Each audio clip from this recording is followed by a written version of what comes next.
Welcome to Smoky CNC Woodworks. I'm Brian, and today we're going to be doing number 2 of the school mascots from local schools in the area.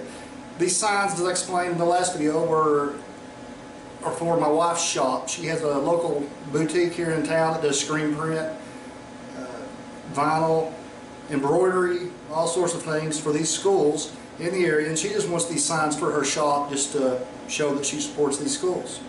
So let's get started.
So there we go, that was the second sign.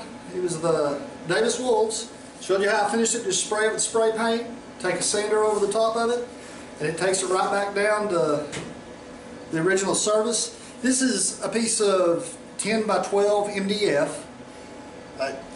Cuts wonderfully, wonderfully. It's rough on bits. All the glue in it will really wear a bit down pretty quick. I showed you the little keyhole I put in the back of it. That's called a keyhole bit, and it's made specifically for this. It's putting a little hole in the back so you can hang a picture on a screw. Hope you guys enjoyed it. I'll be looking for y'all next time. See ya.